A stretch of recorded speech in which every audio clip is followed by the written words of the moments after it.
শয়তানের মিশন হচ্ছে আমাদেরকে হতাশ বানানো। মুমিনের ডিকশনারিতে হতাশা নেই। আমাদের শান্তির ঘুম কেড়ে নিছে এই ডিভাইস। আল্লাহর দেয়া ফিতরাতকে ধ্বংস করার সবচেয়ে জঘন্যতম এই নতুন যে আইডিওলজি, এটা হচ্ছে ট্রান্স। আমাদের বোনদেরকে প্ররোচিত করা হচ্ছে, তাদের সামনে আইডিয়া হাজির করা হচ্ছে যে নারী যত বেশি নগ্ন হতে পারে সে তত বড় সাহসী নারী।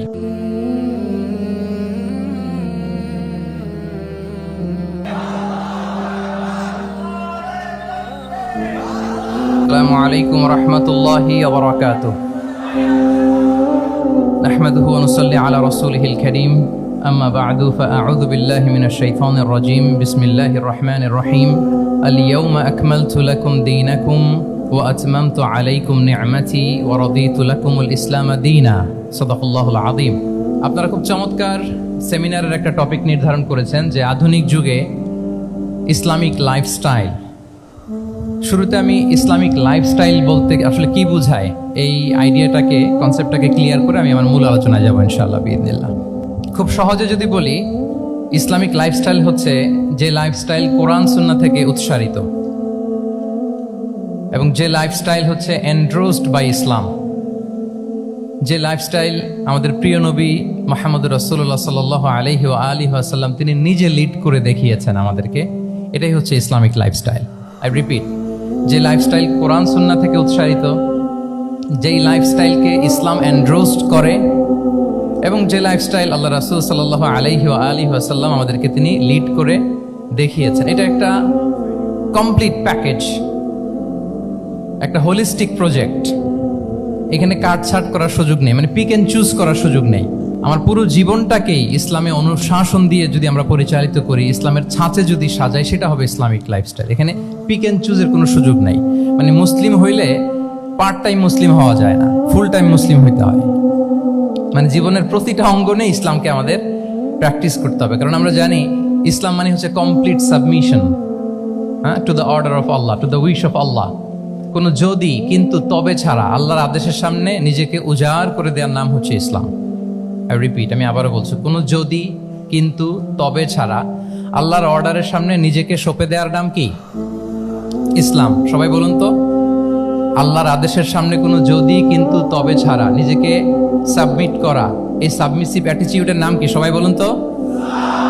তাহলে আপনি পিক এন্ড চুজ করতে পারবেন না যে এটা আমার ভাল লাগে, এটা আমার সাথে যায়, সো আমি এটা নিলাম, এটা আমার সাথে যায় না, সো এটা থেকে আমি দূরে থাকলাম। তাইলে এটা ইসলামিক লাইফস্টাইল হলো না। এই কনসেপ্টটা কি ক্লিয়ার সবার কাছে? এটা একটা total package, it's a total project, it's a holistic programme. আপনি আপনার সুবিধা মতো এখানে কাটছাট করতে পারবেন না, নিলে পুরোটাই নিতে হবে। তো আমরা অনেকে আবার কাটছাট করি নিজের মন মতো। তাদেরকে উদ্দেশ্য করে আল্লাহ তাআলা বলছেন, আফাতুমিনুনা বিবা'দিল কিতাবি ওয়া তাকফুরুনা বিবা'দ। তোমরা কি আল্লাহর কিতাবের কিছু অংশ মানো আর কিছু অংশ তোমরা অস্বীকার করো? এটা তোমাদের পলিসি? জেনে রেখো, ওয়ার্নিং দিচ্ছেন যে তোমাদের পলিসি যদি এইটা হয়, তাহলে এই দুনিয়াতে আছে তোমাদের জন্য লাঞ্ছনা, আর আখিরাতে তোমাদেরকে শাস্তির মুখোমুখি হতে হবে। তাহলে কাটছাট করার সুযোগ নেই। আমরা যেটা করি, নামাজ, রোজা, হজ, জাকাতের মতো এই যে আনুষ্ঠানিক ইবাদতগুলো, এগুলোতে আমরা ইসলামকে খুব মানি, ইসলামের অনুশাসন মানি। কিন্তু আমাদের ব্যক্তি জীবন, পারিবারিক জীবন, সামাজিক জীবন, আমার ডিলিংসগুলো, আমার ট্রেড, আমার বিজনেস, আমার ব্যবসা, আমার বিয়ে শাদী, আমার বিহেভিয়ার, এগুলোকে অনেক সময় আমরা ইসলামের অনুশাসন অনুযায়ী মানতে চাই না। এগুলোর ক্ষেত্রে আমরা অনেক সময় ইসলামের অনুগামী হই না। এইখানে একটা ঝামেলা রয়ে গেছে আমাদের। কিন্তু মূল কথা হচ্ছে, আপনি ইসলামকে মানলে দ্য টোটাল প্যাকেজ আপনাকে মানতে হবে। এখানে কাটছাট করার কোনো সুযোগ আছে বলেন তো?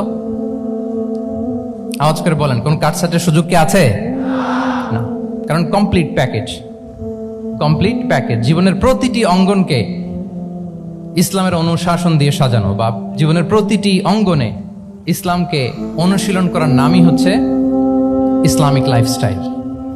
মূলত ইসলামই একটা lifestyle. Islam is not merely a set of beliefs and rituals, rather it's a lifestyle. ইসলাম নিজেই একটা lifestyle that emphasizes justice, spirituality, integrity and modesty. আপনি যদি নিতে চান, আপনাকে পুরোটাই নিতে হবে, তাহলে কাটছাট করার সুযোগ নেই। এটা হচ্ছে প্রথম, the first and foremost reminder tonight, যে ইসলাম একটা টোটাল প্যাকেজ, একটা কমপ্লিট প্রোগ্রাম, একটা হোলিস্টিক প্রোগ্রাম। এখানে পিক এন্ড চুজ করতে পারবো না আমরা। আপনি যদি আমাকে ইসলামী লাইফস্টাইলের উপরেই সেমিনারে কথা বলতে বলেন, I must say you have to take the entire package, পুরোটাই আপনাকে নিতে হবে।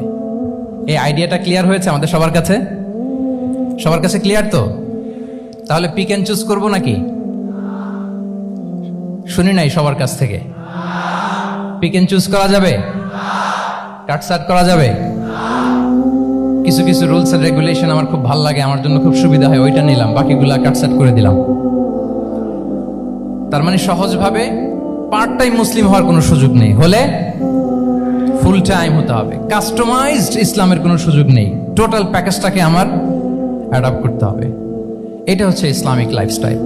তো আজকের এই সেমিনারে আমি কিছু ট্রেটস বা the core values of Islamic lifestyle আপনাদের সাথে শেয়ার করবার চেষ্টা করব, যাতে করে ব্যাপারটা আরো ক্রিস্টাল ক্লিয়ার হয় যে আসলে what is Islamic lifestyle all about, আসলে এটা কি, কিভাবে এটা আমরা অ্যাডাপ্ট করব, কিভাবে এটার সাথে নিজেকে খাপ খাওয়াবো, কিভাবে এটা আমরা প্র্যাকটিস করব। তাহলে প্রাথমিক কথা অলরেডি ডান, যে কাটছাট আমরা করব না, পিক অ্যান্ড চুজ করব না, টোটাল প্রোগ্রামটাই আমরা নেওয়ার চেষ্টা করব। তো এখন আমরা কিছু কোর ভ্যালিউজের কথা বলবো, যেগুলো দিয়ে ইসলামিক লাইফস্টাইলের মূল ধরনটা আমাদের কাছে ক্লিয়ার হবে। ইসলামিক লাইফস্টাইলের কথা যদি আমাদেরকে বলতে হয়, প্রথম যে ট্রেড, যে ক্যারেক্টারিস্টিক্স বা ভ্যালিউর কথা আমাকে বলতে হবে, সেটা হচ্ছে the concept of halal and haram. If there is no halal and haram, there is no Islamic lifestyle, for sure I am telling you. যদি হালাল হারাম না থাকে, এটা যদি আমরা মেনটেন না করি, এটা কোশ্চিনকালও ইসলামিক লাইফস্টাইল হবে না। আপনাকে হারাম থেকে যোজন যোজন দূরে থাকতে হবে, আর হালাল দিয়ে জীবনটাকে সাজাতে হবে। কারণ যেখানেই হালাল সেখানেই বারাকা। আই রিপিট, আমি আবারও বলছি, যেখানেই হালাল সেটার মধ্যে কি? হারামে কোনো বারাকা আছে? হারামে আছে অস্থিরতা, সাময়িক উন্মাদনা, এর ভেতরে বারাকা নাই। হালালের ভেতরে আল্লাহ তাআলা বারাকা ঢুকিয়ে দিয়েছেন। আচ্ছা, আপনারা বলুন তো, গরুর গোশত খাওয়া এটা হালাল না হারাম? হালাল। কুকুরের গোশত খাওয়া হালাল না হারাম? আচ্ছা, গরু বছরে বাচ্চা দেয় কয়টা? গাভী? আচ্ছা, একটা। কুকুর দেয় কয়টা? কয়টা? 7টা, 8টা, 10টা? ফ্যামিলি প্ল্যানিং নাই তো, দেদারসে দিচ্ছে। আচ্ছা, গরু হালাল, কুকুর হারাম। গরু বাচ্চা দেয় কয়টা? কুকুর দেদারসে দিচ্ছে। তারপরেও বলেন, আমাদের এই যে বাংলাদেশে আমাদের কুরবানির ঈদে লক্ষ লক্ষ গরু জবাই হয়, বিয়ের অনুষ্ঠানগুলোতে এত গরুর গোশত আমরা খাই, প্রতিদিনের চাহিদা মেটানোর জন্য তো কত গরু কোরবানি করা হয়। এরপরে বলেন, বাংলাদেশে গরু বেশি না কুকুর বেশি? সবাই বলেন, গরু বেশি না কুকুর বেশি? কারণ কি? হালাল। কারণ কি? এই হালালে বরকত ঢুকিয়ে দিয়েছে কে? তাহলে if there is no concept of halal and haram, there is no Islamic lifestyle. প্রথম core value of Islamic lifestyle হচ্ছে আপনাকে হালাল দিয়ে আপনার জীবনকে সাজাতে হবে। লা ইয়াদখুলুল জান্নাতা জাসাদুন গুযিয়া বিল হারাম। হারাম খেয়ে বর্ধিষ্ণু যে দেহ, সে দেহ আল্লাহর জান্নাতে প্রবেশ করবে না। মানে whatever you consume, it should be halal. এটা হালাল হইতে হবে। শুধু যেটা আপনি খাচ্ছেন এটাই না, কুলু মিম্মা ফিল আরদি হালালাম তাইয়্যিবা, আল্লাহ তাআলা বলেছেন যেটা কনজিউম করবো হালাল হবে, হালাল হতে হবে। তো এটা শুধু এত ন্যারো কনসেপ্ট না, আপনার জীবনের সবটাই হালাল হতে হবে। ইউর ফুড শুড বি হালাল, ইউর ড্রিঙ্ক শুড বি হালাল, ইউর ইনকাম শুড বি হালাল, ইউর ফ্যাশন শুড বি হালাল, ইউর এন্টারটেইনমেন্ট শুড বি হালাল। সবকিছু হালাল হইতে হবে। আমরা অনেকে যে ভুলটা করি, আমরা খাওয়ার ক্ষেত্রে শুধু হালাল খুঁজি, এরকম অনেকে করে, কিন্তু অন্যান্য ক্ষেত্রে হালাল হারামের বাজ বিছান নাই। আমি একটা উদাহরণ প্রায়ই দেই, দেখবেন যে আমাদের বাংলাদেশের সরকারি অফিসগুলোতে তো ঘুষ চলে নাকি? আল্লাহ ঘুষ থেকে এই জাতিকে তুমি হেফাজত করো। আচ্ছা, দেখবেন যে আমাদের বিভিন্ন সরকারি অফিসগুলোর মুসলিম কর্মকর্তারা, তারা ওয়াইন খায় না। আমি দেখেছি, থাইল্যান্ডে গিয়েছে, চায়না গিয়েছে অফিসের কাজে, ওখানে হালাল রেস্টুরেন্টগুলো খোঁজে, কারণ মুসলিম, তার হালাল খাইতে হবে। তো সে ওয়াইন খায় না, পর্ক খায় না, কারণ ইসলামে এটা হারাম। আবার অনেক হিন্দু কর্মচারী, সে আবার গরুর গোশত খায় না, কারণ কি তার ধর্মে ওইটা হারাম। কিন্তু এই মুসলিম কর্মচারী, হিন্দু কর্মচারী দুইজনের নির্বিশেষে মাশাআল্লাহ ঘুষ খায়। এরকম হয় না? দেখেন, মুসলিম ওয়াইন খায় না, পর্ক খায় না, তার ধর্মে হারাম। আমার হিন্দু ভাই গরুর গোশ খায় না, এটা তার ধর্মে হারাম। কিন্তু ঘুষ আবার দুই ধর্মে হালাল নাকি? হ্যাঁ, হালাল না। তার মানে ওই যে pick and choose, you got the point, right? Pick and choose করেছে যে আমার ধর্মের এই নিয়ম আমি মানবো, কারণ এটা আমার জন্য খুব ফ্লেক্সিবল, এটা খুব ভালো লাগে।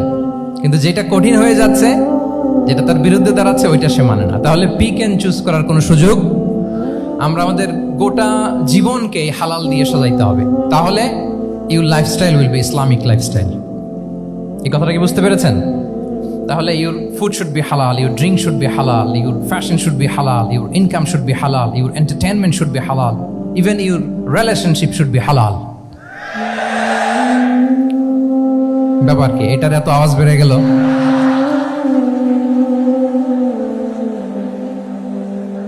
এটা কমন পড়ে গেছে নাকি?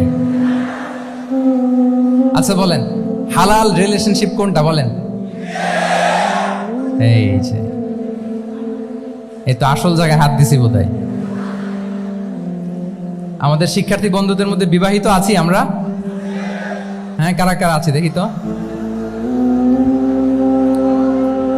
মাশাআল্লাহ, মাশাআল্লাহ, ঠিক আছে, ঠিক আছে। আমাদের বোনরা উপরে আছেন, মাশাআল্লাহ, অনেকে হাত তুলেছেন, আলহামদুলিল্লাহ। এই তো আমাদের যারা হাত তুলছেন তাদের জন্য একটা তাকবীর দেই আমরা, আল্লাহু আকবার। এই যে আপনারাই বলেছেন, আমার কোনো লিগ্যাল অপিনিয়ন দেওয়ার প্রয়োজন হচ্ছে না, যে হালাল রিলেশনশিপ হচ্ছে বিয়ে। তাহলে বিয়ের বাইরে যদি আমার কোনো রিলেশনশিপ থাকে, হালাল না হারাম? ফতোয়া দিচ্ছে কি আমি? আপনারাই দিচ্ছেন। বলেন, বিবাহ পরবর্তী কোনো যদি এক্সট্রা ম্যারিটাল রিলেশনশিপ থাকে, এটা ইসলামে হালাল না হারাম? তাইলে pre marriage relationship, after marriage relationship, এটা শরীয়তে হারাম। তো এই হারাম যদি আমি এই হারামের সাথে যদি নিজেকে জুড়ে দেই, তাহলে আমার লাইফস্টাইল এটা ইসলামিক লাইফস্টাইল হতে পারে না। আমরা বিয়ের মতো পবিত্র বন্ধনের মধ্য দিয়ে আমরা আমাদের দাম্পত্য জীবনকে উপভোগ করব। আল্লাহ তৌফিক দান করুক। এই যে অনেকে হাত তুলে ফেলছে, মাশাআল্লাহ, তার মানে সেকেন্ড ইয়ারে আছে, ফার্স্ট ইয়ারে আছে, থার্ড ইয়ারে আছে, আলহামদুলিল্লাহ, হালাল রিলেশনশিপে তারা গিয়েছে, মাশাআল্লাহ। তাহলে হালাল এন্ড হারামের ব্যাপারে যদি আমরা বলি, আমাদের পুরো জীবনের প্রতিটি অঙ্গন আমরা হালাল দিয়ে সাজাবো। কি বলেন? পারা যাবে তো ইনশাআল্লাহ? হারামের সাথে আমাদের কোনো সম্পর্ক আছে? হ্যাঁ, আমরা সবকিছু হালাল দিয়ে সাজাবো তো? হারামকে আমরা না বলে দিব না, নো। আজকের এই জহির রায়হান মিলনায়তনের এই হলরুম থেকে হারামকে আমরা লাল কার্ড দেখাই দিলাম। কি বলেন? হারামকে আমরা নো বলবো, আওয়াজ করে বলুন নো। ওকে, নো টু হারাম। তাহলে the concept of halal and হারাম আশা করি আমাদের কাছে ক্লিয়ার। আমরা হালাল দিয়ে নিজেদের জীবনকে সাজাবো, হারামের সাথে আমাদের কোনো সম্পর্ক নাই। তাহলে একটা ট্রেইট আমরা শেয়ার করলাম, একটা কোর ভ্যালিউ শেয়ার করলাম, যে আমরা যদি হালাল মেনটেন করতে পারি আমাদের জীবনে, এটা হচ্ছে one of the core values of Islamic lifestyle. 2 নম্বর হচ্ছে, ইসলামিক লাইফস্টাইলটা বেসিকলি এটা একটা প্রোডাক্টিভ লাইফস্টাইল। ইসলামী লাইফস্টাইল আমাদেরকে প্রোডাক্টিভ হতে উদ্বুদ্ধ করে। আপনার দিন শুরু হবে অনেক সকালে, প্রোডাক্টিভিটি নিয়ে অনেক লম্বা আলোচনা করা যেতে পারে। আমি ছোট্ট একটা পয়েন্ট যদি আজকের এই হলরুমে শেয়ার করি প্রোডাক্টিভিটি নিয়ে, যে ইসলামিক লাইফস্টাইল হচ্ছে আপনি একেবারে সকাল সকাল আপনার দিন শুরু করবেন। Early to bed and early to rise makes a man healthy wealthy. সবাই তো শিখেছি এটা, যে আগে আগে ঘুমোতে যাও, আগে আগে ঘুম থেকে জাগো, তুমি ধনী হবে, তারপর তুমি প্রজ্ঞাবান হবে, তুমি সুস্বাস্থ্যের অধিকারী হবে। এটা হচ্ছে ইসলামিক লাইফস্টাইলের একটা কোর ভ্যালিউ। সকাল সকাল দিন শুরু করা, মানে সানরাইজের আগে আমার সকাল শুরু হবে। কাজী নজরুলের যে কবিতা, সূর্যি মামা জাগার আগে উঠবো আমি জেগে, পড়েছি আমরা সবাই, কিন্তু হয়তো মানা হয় না। তো এই যে সকাল সকাল ঘুম থেকে ওঠা, এটা যদি আপনার মধ্যে না থাকে, এটা ইসলামিক লাইফস্টাইল হতে পারে না। You must be a morning person. সকাল সকাল উঠতে হবে। আপনার সময় এমনভাবে মেনটেন করবেন আপনি, যে সকাল সকাল ফজরের পর থেকে আপনি অ্যাক্টিভ। তার মানে you have to wake up early, you have to sleep early. একজন মর্নিং পারসন যদি না হন, এটা ইসলামিক লাইফস্টাইল হবে না। এর কারণ আল্লাহ রাসূল সাল্লাল্লাহু আলাইহি ওয়া আলিহি ওয়াসাল্লাম আমাদেরকে সকালে জেগে থাকার ব্যাপারে ইন্সপায়ার করেছেন এবং তিনি দোয়া করেছেন এই উম্মার জন্য স্পেশালি যে এই সময়টা এটা full of baraka, full of blessings. তিনি দোয়া করেছেন আল্লাহুম্মা বারিক লি উম্মতি ফি বুকুরিহা, আল্লাহ এই উম্মতের বুকুরটা মানে সকালের সময়টা, লেটস সে সানরাইজের পরে 3-4 ঘন্টা, এই সময়টাকে আল্লাহ আপনি বরকত দিয়ে ভরে দেন। এই সময়টাতে ঘুমানো যাবে না, এটা হচ্ছে বরকতের সময়। এবং আল্লাহ রাসূল সাল্লাল্লাহু আলাইহি সাল্লাম যদি কোনো সামরিক অভিযান প্রেরণ করতেন এই টাইমে প্রেরণ করতেন, এই বকুরের টাইমে। এবং সাহাবারা তাদের কোনো ট্রেড ক্যারাভান, ব্যবসায়িক কাফেলা যখন সেন্ড করতেন এই টাইমটাতে সেন্ড করতেন, কারণ এই টাইমটাতে বারাকা। তো এখন নিজের সাথে মিলিয়ে নেন যে এই টাইমটাতে আমরা কি করি। আমি জানি না আপনাদের কি অভ্যাস। আমি এসে তো শুনলাম যে জাহাঙ্গীরনগর বিশ্ববিদ্যালয়ে নাকি যতজন শিক্ষার্থী ততজনের জন্য এখানে আবাসনের ব্যবস্থা আছে। বাংলাদেশের কোনো ইউনিভার্সিটিতে নাকি এটা নেই। আলহামদুলিল্লাহ, অসাধারণ প্রিভিলেজ, এখানে অনেক সুন্দর সুযোগ। তো এখন বলেন আপনাদের সকালের রুটিন কি বলেন? ঘুমিয়ে থাকেন না জেগে থাকেন? হ্যাঁ, আচ্ছা, ফজরের পরে আমরা ঘুমাই কারা কারা দেখি? সর্বনাশ। আচ্ছা ঠিক আছে, হাত নামান। আচ্ছা, ফজরের পরে আমরা একটু এক্সারসাইজ করি, পড়াশোনা করতে বসি কারা কারা? মাশাআল্লাহ, আছে কিছু, ঠিক আছে, হাত নামান। এবার 2 বারের 1 বারও যারা হাত তুলেননি তারা হাত তুলেন। আপনারা কি করেন? এইটা হ্যাঁ, ডিভাইস। তো সম্মানিত সুধী মণ্ডলী, আল্লাহুম্মা বারিক লি উম্মতি ফি বুকুরিহা, আপনারা আমাকে এনেছেন ইসলামিক লাইফস্টাইল নিয়ে বলতে, তো আমাকে বলতেই হবে ফজরের পরে ঘুমানো চলবে। প্রথমে আমরা হারামকে না বলে দিলাম, এবার আমরা না করে দিব কোনটাকে? হ্যাঁ, ফজরের পরে আজকে থেকে কোনো ঘুম চলবে। আমি এখানে জবরদস্তি করব না, শুধু আপনাদের সামনে আমি প্রেজেন্ট করছি। যদি সেমিনারের যে টপিক নিয়ে আপনারা শুনতে এসেছেন এটা যদি আপনি অ্যাডাপ্ট করতে চান, অনুশীলন করতে চান, হ্যাঁ, ফজরের পরে আজকে থেকে কোনো ঘুম চলবে। এই সময়টাতে অনেক বারাকা আছে। তো কি করতে হবে? এটার জন্য আগে আগে ঘুমোতে হবে। কি বলেন? অনেকে ফজরের এই বরকতময় সময়টা তারা ঘুমাতে ঘুমাতে মিস করে, এর কারণ দেরিতে ঘুমোতে যাওয়া। আগে আগে ঘুমানোর অভ্যাস করতে হবে, কিন্তু আগে তো ঘুম আসে না, তাই না? এই যে ডিভাইস আমাদেরকে ঘুমাতে দেয় না, আমাদের শান্তির ঘুম কেড়ে নিছে এই ডিভাইস। এই ডিভাইস অ্যাডিকশন, স্ক্রিন আসক্তি, এই স্ক্রিন আসক্তি আমাদের শান্তির ঘুমকে কি করেছে? কেড়ে নিয়েছে। আল্লাহ তাআলা রাতকে বানিয়েছেন ঘুমের জন্য। ওয়াজআলনাল লাইলা লিবাসা, লিবাস মানে আবরণ। আমি রাতকে বানিয়েছি পোশাকের মতো আবরণ করে, যে আবরণ রাত্রিবেলা নিঝুম নিস্তব্ধ অন্ধকার দিয়ে ছেয়ে দেয়, ফলে মেলাটিন নামে একটা হরমোন নিঃসরিত হয়, আমাদের ঘুম ঘুম ভাব আসে। ঘুমের জন্য আল্লাহ তৈরি করেছেন রাতকে। এরপরে আল্লাহ তাআলা বললেন ওয়াজআলনান নাহারা মাআশা, আর দিনকে বানিয়েছি আমি প্রাণ চঞ্চল করে, দিনে আমরা কাজ করব। তাহলে রাতে আগে আগে ঘুম, আর দিনের বেলা আল্লাহ তাআলা আমাদেরকে কাজ করার জন্য সৃষ্টি করেছেন। কিন্তু এই সাইকেলটাকে আমরা ঘুরাই ফেলছি। রাতে যত দেরি করে আপনি ঘুমাবেন, সকালে ঠিক তত দেরি করে আমাকে উঠতে হয়, ঠিক কিনা বলেন? তাহলে ফজরের পর বকুর পিরিয়ড অফ টাইমটাকে কাজে লাগাতে হলে রাতে আমাদেরকে আগে ঘুমাতে যেতে হবে। রাতে কি করতে হবে? আগে ঘুমোতে যেতে হবে। তাহলে 1 নম্বরে কি বললাম? কনসেপ্ট অফ হালাল এন্ড হারাম। 2 নম্বরে বললাম প্রোডাক্টিভিটি। ইসলামিক লাইফস্টাইল হচ্ছে একটা প্রোডাক্টিভ লাইফস্টাইল। এটা মেনটেন করতে হলে প্রোডাক্টিভিটির অনেক কথা। একটা কথা হচ্ছে সকাল সকাল আপনার দিন শুরু করুন। কি পাওয়া যাবে তো ইনশাআল্লাহ? সবাই একসাথে পড়ে ইনশাআল্লাহ। এই যে আমাদের দেরি করে রাতে ঘুম আসে, স্ক্রিন আসক্তি, এই ডিভাইস আমাদের আরামের ঘুম কেড়ে নিছে কেন জানেন? এর কারণ হচ্ছে আল্লাহর দেয়া যে ফিতরাত, এই ফিতরাতকে আমরা উল্টে দিয়েছি। ফিতরাত শব্দটার সাথে আপনাদের পরিচয় আছে? হ্যাঁ, the innate characteristics of a human being. একটা মানুষের যে ক্যারেক্টারিস্টিক্স, যে ইননেট স্বভাব দিয়ে আল্লাহ তাআলা তৈরি করেছেন, নেচার, এটাকে আরবিতে বলে ফিতরাত। এই ফিতরাতের বিরুদ্ধে কিছু করা যাবে না। ইসলামিক লাইফস্টাইল হচ্ছে ফিতরা বেসড লাইফস্টাইল। ফিতরাতুল্লাহিল্লাতী ফাতারান নাসা আলাইহা লা তাবদীলা লিখালকিল্লাহ। আল্লাহর প্রকৃতির অনুসরণ করো, যে প্রকৃতি দিয়ে তিনি মানুষকে সৃষ্টি করেছেন, আর আল্লাহর সৃষ্টি কাঠামোর মধ্যে কোনো পরিবর্তন, কোনো বিকৃতি নেই। সুবহানাল্লাহ বিহামদি। তা আমরা এই ফিতরাতকে চেঞ্জ করে দেওয়ার কারণে এই ঝামেলা। আমরা সবাই এই ফিতরাতের উপর জন্মেছি। কুল্লু মাউলুদিন ইউলাদু আলাল ফিতরা ফাআবাওয়াহ ইউহাউবিদানি আও ইউনাসসিরানি আও ইউমাজ্জিসানি। প্রতিটি নিউ বর্ন বেবি তারা ফিতরাতের উপর জন্মায়, মানে নবজাতক সন্তান ইসলামের উপর জন্মায়। কিন্তু বাবা মা তাকে হয় ইহুদি বানায়, নাসারা বানায় বা অগ্নি উপাসক বানায়।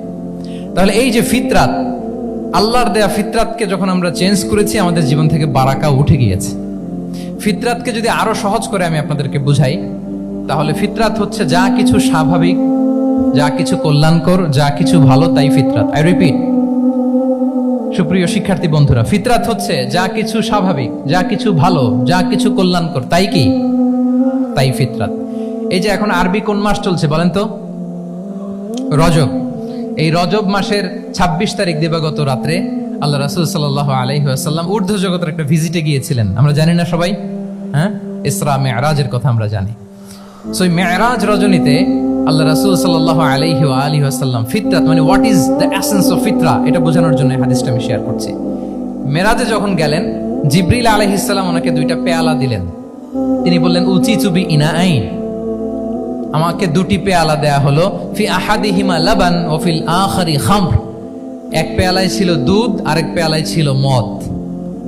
ফা আখাযতুল লাবান ওয়া শারিবতু। যখন 2টা অপশন দেয়া হলো, 2টা পেয়ালা, আমি দুধের পেয়ালাটা নিলাম এবং সেটা পান করলাম।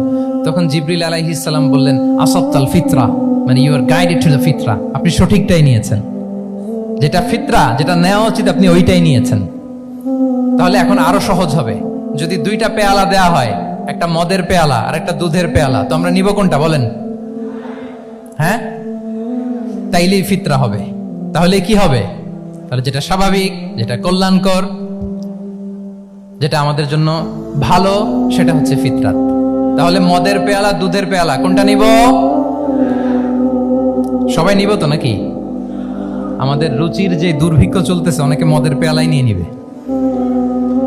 কি বলেন? আচ্ছা না একদল, তারা কি করে? ওইটা চুজ করে ফেলবে। এবার বলেন, আমরা কোন পেয়ালা নিব, মদের না দুধের? আমাদের ঐতিহ্য, আমাদের রুচি, আমাদের মূল্যবোধকে ধ্বংসের যত আয়োজন দরকার, সব সেটআপ চারদিকে আছে। আল্লাহর ফিতরাতকে ধ্বংস করে দেওয়ার শয়তানি সব আয়োজন আমাদের চারিদিকে। বাট আপনাকে রাইট থিংটা চুজ করতে হবে। তাহলে রাসূল সাল্লাল্লাহু আলাইহি ওয়াসাল্লামকে দুধ দেয়া হলো, মদ দেয়া হলো, তিনি নিলেন দুধের পেয়ালা। তাহলে এটা হচ্ছে ফিতরাত। এটা কি? ফিতরাত। এভাবে সবকিছু চেঞ্জ করে দেয়া হয়েছে। সবকিছু, আমাদের লাইফস্টাইল চেঞ্জ করে দেয়া হয়েছে, আমাদের ফুড হ্যাবিট চেঞ্জ করে দেয়া হয়েছে, আমাদের খাদ্যাভ্যাসের মধ্যে পরিবর্তন। দেখবেন যে এখন আমরা যা খাই, আগে কিন্তু এটা খাইতাম না। এখন আমরা প্রসেসড ফুড খাই, হ্যাঁ, ফাস্ট ফুড খাই, জেনেটিক্যালি মডিফাইড যে ফুডগুলো আমরা খাই, এরপরে ল্যাব মিট, কত যে ভয়ঙ্কর। আপনারা জেনে থাকবার কথা যে ল্যাবে তৈরি মাংস দেখেছেন নাকি আপনারা? প্রাকৃতিক মাংসের কোনো ছিটে ফোটা নেই, কিন্তু এটা গরুর মাংস হয়ে গেছে, ওইটা মানুষ খাচ্ছে। মানে আমাদের লাইফস্টাইলও করাপ্টেড, আমাদের ফুড হ্যাবিটও করাপ্টেড, আমাদের স্লিপিং সাইকেলটা করাপ্টেড, সবকিছু করাপ্ট করে দেওয়া হচ্ছে। এবং এটার প্রভাব পড়েছে আমাদের শিশুদের মধ্যেও। দেখবেন যে শিশুরা সবজি খেতে চায় না। আমার তো 2 মেয়ে আছে, আমি তো দেখি বাসায়, বা অনেকের কমপ্লেনগুলো আমরা শুনি। আমাদের এখনকার বাচ্চাদেরকে ভেজিটেবলস দিলে খায় না, মাছ দিলে খায় না, অর্গানিক ভালো ভালো খাবার দিলে শাকসবজি খায় না। কি খাবে জানেন? সচেস খায়, সচেস, হটডগ খায়। হ্যাঁ, ওই যে আপনি অর্ডার দিয়ে বার্গার এনে দিবেন, পিৎজা এনে দিবেন, ওইটা খাবে। তারপর ইনস্ট্যান্ট নুডলস খাবে, স্যুপ খাবে, ফ্রোজেন যত মিল আছে এগুলো খাবে, টিনজাত খাবার যেগুলো দীর্ঘদিন সংরক্ষণ করে রাখা হয়। তো বলেন, আজ থেকে 30 বছর আগে আমাদের বড়রা কিংবা আমাদের শিশুরা, আমরা কেউ কি এই খাবার খেয়েছি বলেন তো? আওয়াজ করেন, খেয়েছি কেউ? They changed the entire system.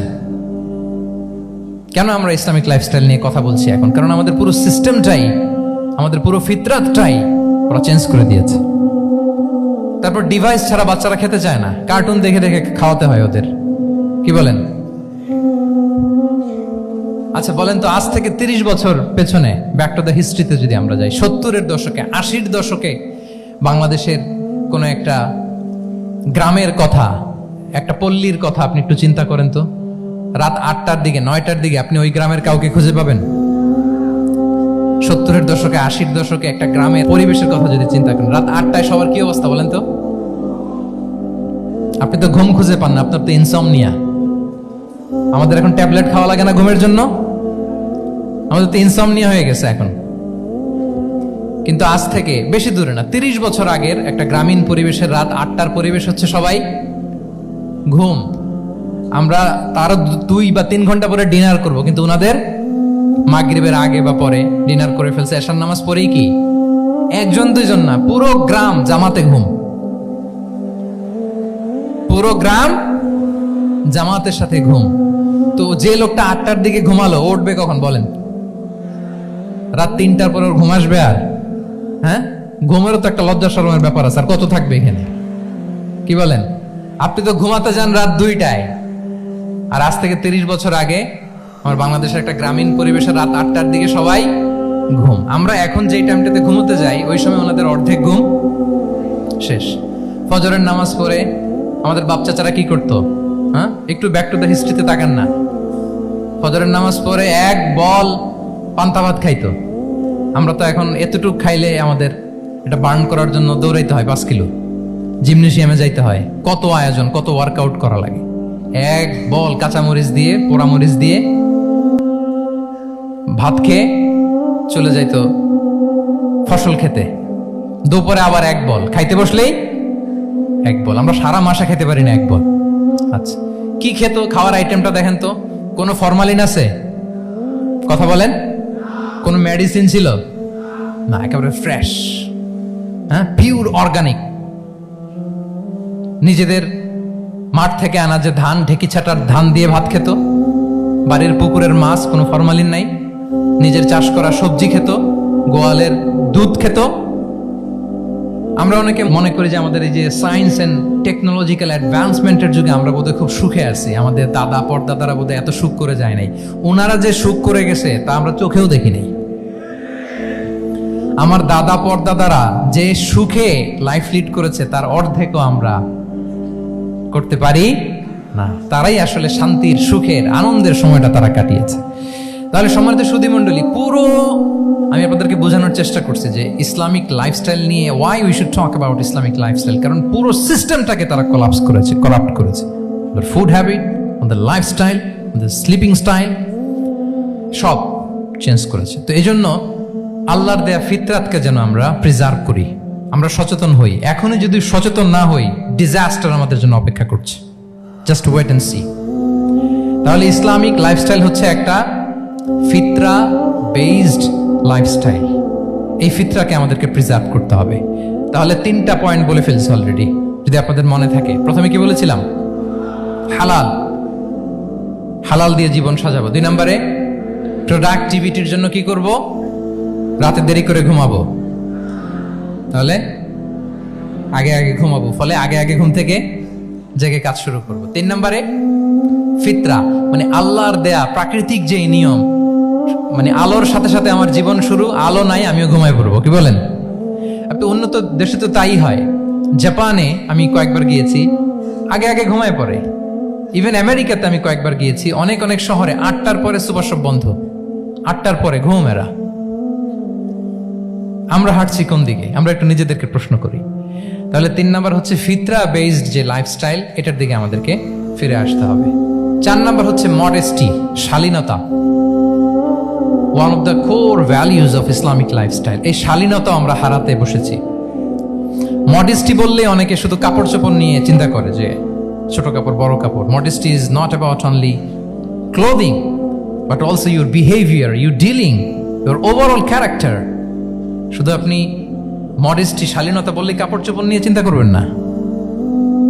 এটা আপনার মডেস্টি ইন ইউর স্পিচ, আপনার কথার মধ্যেও, শব্দ চয়নে মডেস্টি থাকতে হবে, আপনার বিহেভিয়ারে মডেস্টি থাকতে হবে, আপনার ডিলিংসে মডেস্টি থাকতে হবে। এই শালীনতা আমরা হারাচ্ছি। তার বিপরীতে আমাদের সমাজে অশ্লীলতার প্রসার হচ্ছে, লাজুকতা হারিয়ে যাচ্ছে। লাজুকতা, লজ্জা শরম থাকা, এটা যে কত বড় নেয়ামা, যেই জাতি একবার এটা হারিয়ে ফেলে আর কোনো কিছু দিয়ে জোড়াতালি দিয়ে এটা তারা রিভাইভ করতে পারে না। এই যে ওয়েস্ট তো এখন যা যা আমাদেরকে শিখাইছে, যেটাকে আমরা স্ট্যান্ডার্ড মনে করি, আবার তারা ফিরতেছে। এই যে ডিভাইসের কথা বলছি না, আপনি অস্ট্রেলিয়ার খোঁজ খবর নেন, যারা খোঁজ নিয়েছেন তারা জানেন আন্ডার 16 কোনো বাচ্চা সোশ্যাল মিডিয়া ইউজ করতে পারে না অস্ট্রেলিয়াতে। 1 মাস অ্যাপ্লাই করে, কান্ট্রি ওয়াইড অ্যাপ্লাই করে দেখায় ফেলছে। Facebook, including Facebook, WhatsApp, Twitter, TikTok, 10টা অ্যাপস যেগুলো বাচ্চাদের মধ্যে এডিকশন নিয়ে আসে, এগুলো সব বন্ধ। জানেন এই নিউজটা? জানেন? মানে ফিরতেছে, উল্টা ফিরতেছে। এই যে শালীনতার কথা আমরা বলি, এটা হারাচ্ছে। রাসূল সাল্লাল্লাহু আলাইহি ওয়াসাল্লাম বলেন, যার শালীনতা নাই, ইযা লাম তাসতাহি ফাসনা মা শি'তা, যখন তোমার লজ্জা শরম থাকবে না, যা মনে চায় তাই করো। শিশু মুহাম্মদ চলে গেল সেই বনু সাআদে, ছোট্ট মুহাম্মদ কাঁদে না কখনো, ক্ষুধা লাগলেও কাঁদে না, ব্যথা পেলেও কাঁদে না। কিন্তু ছোট্ট মুহাম্মদের প্রাইভেটসের জায়গা থেকে কাপড়টা যখন সরে যেত, শিশু মুহাম্মদ কেঁদে দিত। সুবহানাল্লাহ, শালীনতা। ইযা লাম তাসতাহি ফাসনা মা শি'তা। রাসূল সাল্লাল্লাহু আলাইহি ওয়াসাল্লাম বলেছেন, যদি তোমার লজ্জা শরম না থাকে, লজ্জা শরমের মাথা যদি তুমি খাও, তুমি সব করতে পারবা, তোমাকে দিয়ে সব সম্ভব। তাহলে এই শালীনতা, এটা অনেক বড় নেয়ামত। সম্মানিত বন্ধুরা, আজকে দিনকে দিন আমাদের সমাজ থেকে শালীনতা হারিয়ে যাচ্ছে, লাজুকতা হারিয়ে যাচ্ছে, নারী পুরুষ উভয় দিক থেকে। বিশেষ করে আমাদের বোনদেরকে টার্গেট করা হয়েছে, নারীদেরকে, আমাদের বোনদেরকে, তাদেরকে প্ররোচিত করা হচ্ছে, তাদের সামনে আইডিয়া হাজির করা হচ্ছে যে নারী যত বেশি নগ্ন হতে পারে সে তত বড় সাহসী নারী। বলেন, আমাদের সমাজে পত্রপত্রিকা আপনারা দেখেন না এটা? যে নারী নিজেকে যত এক্সপোজ করবে সে তত বড় কি সাহসী নারী, এই তকমা তাকে দেয়া হচ্ছে। এটা টোটাল কমপ্লিট শয়তানের একটা মিশন। শয়তানের প্রথম মিশন হচ্ছে বনি আদমকে বিবস্ত্র করা। কি করা? আল্লাহ তাআলা আদম আলাইহিস সালাম, হাওয়া আলাইহিস সালামকে বলেছিলেন যে নিষিদ্ধ গাছ যেও না, খেও না। শয়তানের প্ররোচনায় খেয়ে ফেলেছিলেন, সাথে সাথে জান্নাতের পোশাক খুলে পড়েছে। তার মানে শয়তানের প্রথম মিশন হচ্ছে মানুষকে কি করা? নগ্ন করা। মানুষকে কি করা? নগ্ন করা। তাহলে আমাদের বোনদেরকে এমন ভাবে তাদের সামনে উপস্থাপন করা হচ্ছে, প্ররোচিত করা হচ্ছে, এবং বলা হচ্ছে নগ্নতার পথে যে বেশি হাঁটে সে নাকি তত সাহসী নারী। নাউযুবিল্লাহি মিন যালিক। তাহলে এই যে মানব জাতিকে বস্ত্রহীন করা, এটা শয়তানের একটা মিশন। তার বিপরীতে ইসলাম নারীকে সম্মান দিয়েছে, সম্মান করেছে। যে ঘরে প্রথমে কন্যা জন্মায়, খায়রুকুম মান বুখিরা বিল উনসা, সে ঘরটাকে আল্লাহ তাআলা বরকতময় করে দেয়। 2 সন্তান তো 2 জান্নাতের দরজা ওপেন। 2 কন্যা সন্তান, 3 কন্যা সন্তান তো 3টা জান্নাতের দরজা ওপেন। সুবহানাল্লাহ। স্ত্রী হয়ে যখন ঘরে যাবে, যে ব্যক্তি তার স্ত্রীর কাছে সেরা, পরিবারের কাছে সেরা, সে সবার কাছে সেরা, সে আল্লাহর কাছে সেরা। সুবহানাল্লাহ। এবং কোন মা যদি সন্তান জন্ম দিতে যে মারা যায়, কিয়ামতের দিন আল্লাহ তাআলা ওই মাকে শহীদদের কাতারে দাঁড় করাবেন। আর যদি সেফলি সন্তান ভূমিষ্ঠ হয়, আল্লাহ বলে মায়ের পায়ের নিচে ওই সন্তানের বেহেশত। সুবহানাল্লাহ। কিভাবে নারীর স্ট্যাটাস, মর্যাদাকে ইসলাম বাড়িয়েছে।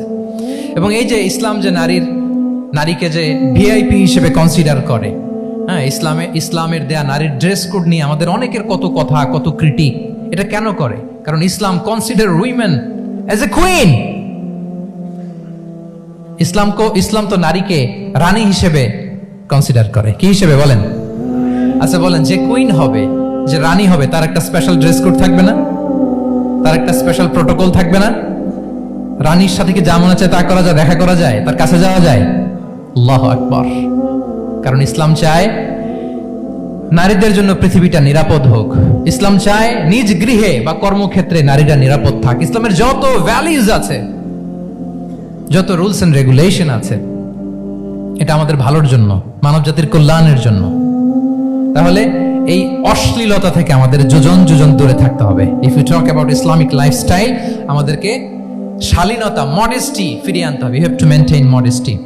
আমি যদি আরো ডিপে যাই, দেখেন এই যে প্রত্যেকের হাতে এক একটা করে পর্ন হাব হয়ে গেছে। এখন হয়েছে না?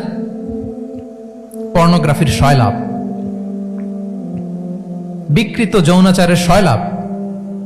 এখন নতুন নামে, নতুন মোড়কে আমাদের সমাজে নানা মোড়কে আমাদের সামনে উপস্থাপন করা হচ্ছে। শুনেছেন না এগুলো? আপনারা নাম শুনেছেন? এই যে ট্রান্স নাম শুনছেন না? নিজের দেহ কাটাকাটি করে দিব্যি পুরুষ, 4 সন্তানের বাবা, এখন হঠাৎ করে বলে যে আমি মনে মনে নারী, তো সোসাইটি যেন আমাকে নারী স্বীকৃতি দেয়। বায়োলজিক্যালি দিব্যি নারী, 3 সন্তানের মা, এখন বলে যে এখন আমি মনে মনে ভাবতেছি পুরুষ, তো আমাকে পুরুষ হিসেবে তুমি কনসিডার করো। আল্লাহর দেয়া ফিতরাত, এই যে বলছে উল্টায় ফেলতেছে, এই ফিতরাতকে ধ্বংস করার সবচেয়ে জঘন্যতম এই নতুন যেটা বাজারজাত করা হচ্ছে যে আইডিওলজি, এটা হচ্ছে ট্রান্স অধিকারের মোড়কে। তাও আসতেছে কিভাবে, কিসের মোড়কে বলেন তো? রাইটস এর কথা বলে, যেটা একটা রাইটস। এজন্য সম্মানিত সুধীমণ্ডলী, শালীনতার কোনো বিকল্প নেই। If you want to take care of yourself, if you want to take care of your family, your society, you have to maintain modesty. কোনো বিকল্প নেই, সাবধান হইতে হবে আমাদেরকে। তাহলে 4 নম্বরে কি? শালীনতা, মডেস্টি। শালীনতা হচ্ছে ইসলামিক লাইফস্টাইলের ভূষণ। এখন পরিকল্পিতভাবে এই শালীনতার কবর রচনা করা হচ্ছে আমাদের সমাজে। আপনারা কি রাগ করতেছেন? কথা ক্লিয়ারলি বুঝতে পারতেছেন? আমি যদি রয়ে শয়ে কথা বলি তো বুঝতে পারবেন আপনারা? ক্লিয়ারলি মেসেজগুলো আমি আপনাদের সামনে পৌঁছে দিচ্ছি। তাহলে কয়টা গেল? 4টা। হালাল, প্রোডাক্টিভিটি, প্রিজার্ভিং ফিতরা, এন্ড ফাইনালি মডেস্টি। 4টা কভার। 5 নম্বরে হচ্ছে ইসলামিক লাইফস্টাইল যদি আমরা মেনটেন করি, we must have to be optimistic, hopeful, আশাবাদী হইতে হবে। মুমিনের ডিকশনারিতে হতাশা নেই, আমরা হতাশ হই না, আমরা নিরাশ হই না, আমরা ভরসা রাখি এক মহান সত্তার উপর। আওয়াজ করে বলুন, তিনি কে? শয়তানের মিশন হচ্ছে আমাদেরকে হতাশ বানানো। আমি স্টেজে ওঠার আগে সম্মানিত স্যার বলতেছিলেন যে আপনি একটু আশাবাদী করবেন আমাদের নারী শিক্ষার্থীদের ব্যাপারে, আমাদের ছেলে শিক্ষার্থীদের ব্যাপারে। কয়েকটা ইস্যু স্যার বললেন যে কিছু ফ্রাস্ট্রেশন তাদের মধ্যে কাজ করে। আজকে আপনাদের ডিকশনারি থেকে ফ্রাস্ট্রেশনকে একেবারে অমিট করে দিয়ে যাব। বলেন, বিশ্বাসীদের ডিকশনারিতে হতাশা বলে কোনো শব্দ আছে? ফ্রাস্ট্রেশন আছে? কারণ শয়তানের মিশন হচ্ছে আমাদেরকে হতাশ বানানো। কি বানানো? শয়তান আমাদেরকে আশাবাদী করতে চায় না, সে চায় আমরা যেন হতাশ হই। আমি ভুল করেছি, পাপ করেছি, অন্যায় করেছি, তো শয়তান সেই পাপের সাগরে আমাকে হাবুডুবু খাওয়াতে চায়। বলে আর অনেক ভুল হয়ে গেছে, অনেক দূর তুই চলে এসেছিস, আর আল্লাহ তোকে ক্ষমা করবে না, থাক এখানেই থাক, করতে থাক। এরকম শয়তান টেম্পটেশন দেয়, প্রভোকেশন করে। কিন্তু শয়তান জানে না যে আল্লাহর রহমতের দরিয়া কত বড়। শয়তানের মিশন হচ্ছে আমাদেরকে হতাশ বানানো, আর আল্লাহর বাণী আমাদের হৃদয়ে আশা জাগায়, আশাবাদী করে তোলে। আল্লাহর এই কিতাবের, কোরআনের প্রতিটি আয়াতে পরতে পরতে পাবেন আপনি মোটিভেশন, ইন্সপিরেশন। আল্লাহু আকবার। লা তাহজান ইন্নাল্লাহা মা'ানা। মনকে তুমি বুঝিয়ে বলো আল্লাহ আছেন আমার সাথে। জাহাঙ্গীরনগর বিশ্ববিদ্যালয়ের আমার সুপ্রিয় শিক্ষার্থী বন্ধুরা, এই বাক্যটি নিজের জীবনের জন্য, নিজের জীবনের সাথে সেট করে নেন। মনকে তুমি বুঝিয়ে বলো আল্লাহ আছেন আমার সাথে। বিপদে আপদে, আমাদের লাইফে আপস এন্ড ডাউনস থাকে, সব মুহূর্তে আমরা এই কথাটা খেয়াল করব যে কেউ যদি আমাকে হেল্প করার জন্য নাও থাকে, এক মহান সত্তা আছে। তিনি কে? আল্লাহ রাসূল সাল্লাল্লাহু আলাইহি ওয়াসাল্লাম, আবু বকর রাদিয়াল্লাহু তাআলা আনহু গারে সাউরে হিজরতের রাতে লুকিয়ে আছেন। কুরাইশরা খুঁজতেছে, আবু বকর রাদিয়াল্লাহু তাআলা আনহু তটস্থ, না জানি ধরা পড়ে যায়। তিনি বলছেন কুরাইশরা আমাদের এত পাশ দিয়ে যাচ্ছে, একটু মাথা নিচু করলে দেখে ফেলবে আমাদের। রাসূল সাল্লাল্লাহু আলাইহি ওয়াসাল্লাম বললেন যে ভয় পেও না। আবু বকর, তুমি কি ভেবেছো আমরা এখানে গুহাতে 2 জন? না না, এই গুহায় আমরা 2 জন নই, আমাদের সাথে একজন মহান সত্তা আছে। তিনি কে? আমরা 3 জন এখানে। লা তাহজান ইন্নাল্লাহা মা'ানা। ভয় পেও না, হতাশ হয়ো না, নিশ্চয় আল্লাহ আমাদের সাথে আছেন। আল্লাহ তাআলা সরাসরি কথাটাকে কোরআনে কোট করেছেন, লা তাহজান ইন্নাল্লাহা মা'ানা। তাহলে সুপ্রিয় বন্ধুরা, এই বাক্যটা আমাদের খেয়াল রাখতে হবে যাদের মধ্যে ফ্রাস্ট্রেশন কাজ করে, যে মনকে তুমি বুঝিয়ে বলো কে আছেন আমার সাথে? আল্লাহ আছেন আমার সাথে। এরকম কোরআনের পরতে পরতে অনেক আয়াত পাবেন। লা তাইয়াসু মির রাউহিল্লাহ ইন্নাহু লা ইয়াইয়াসু মির রাউহিল্লাহি ইল্লাল কওমুল কাফিরুন। আল্লাহর রহম থেকে নিরাশ হয়ো না। কাফিররা ছাড়া কেউ আল্লাহর রহম থেকে নিরাশ হয়? আমি আপনি আমাদের জীবনে কত ভুল করেছি, কত অন্যায় করেছি, কতটাই বা পাপ করেছি। মনে রাখবেন, আমাদের পাপ যত বড় হোক, আল্লাহর রহমতের দরিয়া তার চাইতেও বড়। ইন্না মাআল উসরি ইউসরা ফাইন্না মাআল উসরি ইউসরা, and verily with every hardship there is an ease. প্রত্যেক কষ্টের পরেই থাকে স্বস্তি। এই বাক্যগুলো কি আপনাকে মোটিভেশন দেয় না? এই কথাগুলো কি আপনাকে চাঙ্গা করে না? আপনার জীবনে ইন্সপিরেশন হয়ে আসে না এই কথাগুলো? ওয়ালা তাহিনু ওয়ালা তাহজানু ওয়া আনতুমুল আ'লাউনা ইন কুনতুম মুমিনিন। চিন্তা করো না, হতাশ হয়ো না, তোমাদেরই বিজয় হবে যদি তোমরা মুমিন হও। আল্লাহু আকবার। তাহলে আপস এন্ড ডাউনস থাকবে, এবং মুমিন জীবনে তো হতাশা থাকবেই না। কারণ আমার জীবনে যদি কোনো কষ্টের ঘটনা ঘটে, এটার জন্য আমি রিওয়ার্ড পাবো। আমি যদি অসুস্থ হই, আমার প্রত্যেক অসুস্থতার কারণে আমার পাপ মোচন হয়। সুবহানাল্লাহ পড়েন। আপনার জ্বর হয়েছে, এই জ্বরের কারণে আল্লাহ আপনার গুনাহ মাফ করবেন। আপনি ব্যথা পেয়েছেন, অসুস্থ হয়েছেন, আল্লাহ তাআলা গুনাহ মাফ করে দিবে। তাহলে হতাশার কোনো সুযোগ আছে বলেন? না, মুমিন জীবনে হতাশার কোনো সুযোগ নেই। রাসূল সাল্লাল্লাহু আলাইহি ওয়াসাল্লাম বলেন, মা ইউসিবুল মুসলিমা মিন নাসাব ওয়ালা ওয়াসাব ওয়ালা হাম্মিন ওয়ালা হুজনিন ওয়ালা আযান ওয়ালা গাম্মিন হাত্তা শাওকাতি ইউশাকুহা ইল্লা কাফারাল্লাহু বিহা মিন খাতায়া। মুমিন জীবনে যত ব্যথা, কষ্ট, দুঃখ, এমনকি ফল পাড়তে যে গাছের কাটার খোঁচা যদি খান, রাসূল সাল্লাল্লাহু আলাইহি ওয়াসাল্লাম বলেন ওই খোঁচার ব্যথার কারণে আল্লাহ তোমার গুনাহ মাফ করে দেয়। কেউ অসুস্থ হয়ে রাসূল সাল্লাল্লাহু আলাইহি ওয়াসাল্লামের কাছে আসলে রাসূল সাল্লাল্লাহু আলাইহি ওয়াসাল্লাম কি বলতেন জানেন? কেউ জানেন? লা বাস আলাইক তুহুরুন ইনশাআল্লাহ। তিনি বলতেন, আরে don't worry about it, it will cleanse up your scenes. ভয় পেও না, আরে এই অসুস্থতা, এটার কারণে আল্লাহ তোমার গুনাহ মাফ করে দিবে। সুবহানাল্লাহ। তাহলে অসুস্থ ব্যক্তি আর উজ্জীবিত হতো না? রাসূল সাল্লাল্লাহু আলাইহি ওয়াসাল্লাম অসুস্থ ব্যক্তিকে দেখলেই মাথায় হাত বুলিয়ে দিতেন, দোয়া করতেন, আল্লাহুম্মা রাব্বান নাস আযহিবিল বাস ইশফি আনতা শাফি, দোয়া করে দিতেন। আর বলতেন, আরে ভয় পেও না, এই অসুস্থতা তোমার গুনাহ মাফ করে দিচ্ছে। তাহলে অসুস্থতার মধ্যেও তারা উজ্জীবিত হতো। আমরা মানুষকে আশাবাদী করব, ভয় দেখাবো না। অসুস্থ মানুষকে ভিজিট করতে গেলে আপনারা কি করেন? ভয় দেখান নাকি? না, আশাবাদী করবেন। বলবেন যে আরে কি অসুস্থতা, আপনার দেখে অনেক সুস্থ লাগতেছে, বলতে পারবেন না? কিন্তু আমরা কি করি? কেউ অসুস্থ হইলে ওই অসুস্থতায় সবচেয়ে কষ্ট পেয়ে যে মারা গেছে তার হিস্ট্রি বলা শুরু করি। এরকম করে না অনেকে? ধরেন যে একজন ক্যান্সারের পেশেন্টকে দেখতে গেছেন, এইবার যে আপনার কোন খালা ক্যান্সারে কিভাবে ধুকে ধুকে মরছিল, ওই হিস্ট্রি আপনি বয়ান দিতে শুরু করছেন। বেচারা বাঁচবে? যা একটু সুস্থ ছিল ওইটাও তো অসুস্থ বানিয়ে দিচ্ছেন। কি বলেন? তাহলে ইসলাম আমাদেরকে আশাবাদী করে। প্রিয় ভাই এবং বোনেরা, কি করে? আশাবাদী করে। আমরা যদি আমাদের কোনো প্রিয়জনকে হারাই, আমরা আশাবাদী হয়েই হারাই, কারণ তাকে আমি চিরকালের জন্য হারাচ্ছি না। আপনি আপনার আব্বাকে হারাচ্ছেন, তো কি হয়েছে? বাপ হারায় তো কাঁদবে নাস্তিক। কি বলেন? নাস্তিকদের তো মরার পরে নাকি আর কিছু নাই। হ্যাঁ, দেখবেন আপনাদের সামনে সামনে অনেক কিছু বলে যে কিছু নাই, যা দেখি না, বিশ্বাস করি না। একা একা যখন মৃত্যুর পরে কি হবে চিন্তা করে ওর দম বন্ধ হয়ে আসে। ইসলাম মানুষকে আশাবাদী করে। দেখেন আমরা কত দূর দেখি, কত দূর ভাবি। আমার দাদা মারা গেছে, এটা আমার কোনো টেনশনেরই কারণ না, কারণ আমি সবসময় ভাবি আমার দাদাকে আমি ওপারে যেয়ে পাবো। আমার আব্বাকে আমি হারিয়েছি, তো ওপারে পাবো। আমার বন্ধুকে আমি হারিয়েছি, কাছের বন্ধুটা যে আমার জন্য খুব ইন্সপিরেশন ছিল, সাময়িক বিচ্ছেদ এটা আমাদের জন্য, কারণ আমরা ওই জগতে বিশ্বাস করি। আল্লাহু আকবার। তাহলে হতাশা আমাদের ডিকশনারিতে আজকে থেকে রাখা যাবে। ইসলামিক লাইফস্টাইল যদি মেনটেন করতে চান, you have to be optimistic. Clear কথাটা? আচ্ছা, এরপরে গ্রেটফুলনেস, 6 নাম্বার। গ্রেটফুলনেস, আপনাকে কৃতজ্ঞ হইতে হবে, শুকরগুজার হইতে হবে। আমরা অনেকে কমপ্লেইন করি খুব বেশি, না, এটা ভুল। সম্মানিত সুধীমণ্ডলী, be grateful with what you have. যা আছে এটা নিয়ে শুকরগুজার হন, আপনার জীবনটাকে আল্লাহ সুন্দর করবে।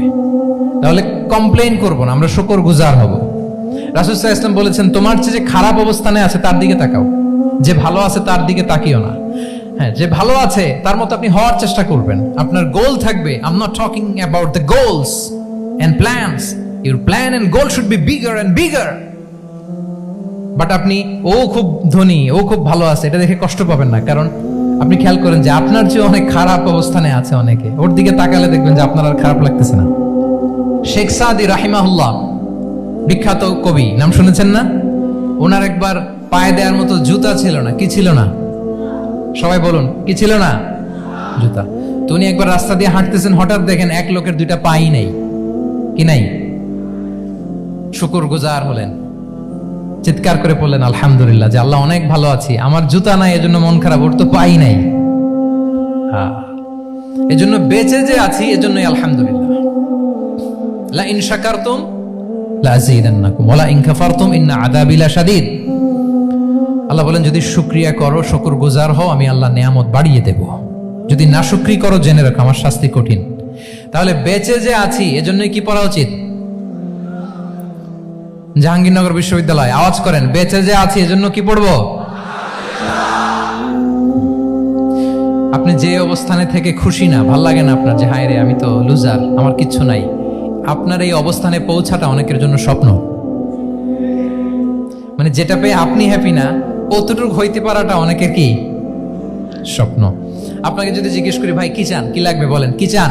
তা আপনি বলবেন যে শেখ আমি ধনী হইতে চাই, আমার একটা ব্রাইট ক্যারিয়ার চাই, আমি টাকা চাই, আমি খ্যাতি চাই, আমি ক্ষমতা চাই, এটা চাই। কত যে চাওয়ার ফিরিস্তি আমাদের। আপনি একটু একটা ক্যান্সার হসপিটালে জানতো, ক্যান্সারের 3rd স্টেজে চলে আসছে, ধুকে ধুকে লাস্ট স্টেজে চলে আসছে। আপনার তো অনেক কিছু চাই, আপনি ওকে একটু জিজ্ঞেস করেন যে ভাই আপনি কি চান? ও টাকা চায় না? ক্যান্সারের রোগী টাকা চাবে, খ্যাতি চাবে, ব্রাইট ক্যারিয়ার চায়। সে কি চায় বলেন তো একটু? সে একটু বাঁচতে চায়। যে ভাই তুমি কি চাও? বলবে আমি কিছু চাই না, একটু বাঁচতে চাই। বার্ন ইউনিটে যদি কখনো যাওয়ার সুযোগ হয়, দেখবেন যে চিৎকার করে তারা, এত কষ্ট, এই দহনের কারণে এত কষ্ট, তারা চিৎকার করতে থাকে হসপিটালকে কাঁপিয়ে। আপনি ওকে একটু জিজ্ঞেস করবেন, ভাই কি চাও? বলেন তোর চাওয়াটা কি? ও শুধু বাঁচতে চায়, কিন্তু ওই বেঁচে থাকা নিয়ে তো আমাদের কোনো ফিলিংসই নাই।